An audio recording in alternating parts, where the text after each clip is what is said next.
আপনি কি ১,৫০০ পাওয়ার আশায় ক্যাম্পে লাইনে দাঁড়াতে যাচ্ছেন? তাহলে এই ভিডিওটা শেষ পর্যন্ত না দেখলে কিন্তু ভুল করবেন। কারণ বাস্তব সত্যি হলো সবাই যুবসাথীর টাকা পাবেন না। অনেকের আবেদন শুধুমাত্র ছোট, ছোট ভুলের জন্য বাতিল হয়ে যায়। আজ আমি খুব সহজ ভাষায় বলবো কারা যুবসাথীর টাকা পাবেন না। আর আবেদন করার আগে কি, কি অবশ্যই দেখে নিতে হবে। চলুন তাহলে এক, এক করে দেখে নিই কোন, কোন কারণে আপনার আবেদন বাতিল হতে পারে। তো ১ম পয়েন্ট দেখো, বর্তমানে পড়াশোনা করলে পাবেন না। আপনি যদি কলেজ, বিশ্ববিদ্যালয় বা অন্য কোনো প্রতিষ্ঠানে পড়াশোনা করেন তাহলে যুবসাথী ভাতা পাবেন না।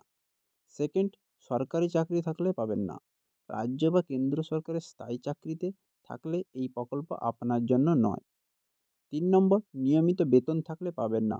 বেসরকারি সংস্থায় স্থায়ী চাকরি বা নিয়মিত মাসিক আয় থাকলে আবেদন বাতিল হবে। ৪ নম্বর, অন্য ভাতা পেলে পাবেন না। ইতিমধ্যে অন্য কোনো বেকার ভাতা বা সরকারি স্কিমের টাকা পেলে যুবসাথী পাওয়া যাবে না। ৫ নম্বর, বয়সসীমা ঠিক না হলে। নির্দিষ্ট বয়সসীমা বাইরে হলে আবেদন বাতিল হতে পারে। ৬ নম্বর, ভুল ডকুমেন্টস দিলে। ভোটার কার্ড, আধার কার্ড, ব্যাংক ডিটেলস একটু ভুল থাকলে টাকা তোমার আটকে যেতে পারে। ৭ নম্বর, স্কিল রেজিস্ট্রেশন না থাকলে। এমপ্লয়মেন্ট এক্সচেঞ্জের নাম নথিভুক্ত না থাকলে আপনি যোগ্য হবেন না। তাই ক্যাম্পে যাওয়ার আগে নিজের যোগ্যতা, বয়স, কাজের অবস্থা আর সব ডকুমেন্টস একবার ভালো করে মিলিয়ে নিন।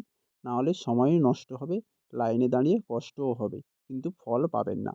এই তথ্যগুলো যদি আপনার কাজে লাগে তাহলে ভিডিওটা অবশ্যই লাইক করুন। আর আপনার কোনো বন্ধু বা পরিচিত যদি যুবসাথীর জন্য আবেদন করতে চায় তাহলে তাদের কাছে ভিডিওটা শেয়ার করুন। এমনই গুরুত্বপূর্ণ আপডেট পেতে আমাদের চ্যানেলটিকে সাবস্ক্রাইব করে রাখুন এবং পাশে থাকা বেল আইকনটি বাজিয়ে রাখুন। আমি আবার খুব শীঘ্রই নতুন আপডেট নিয়ে আসছি। ধন্যবাদ।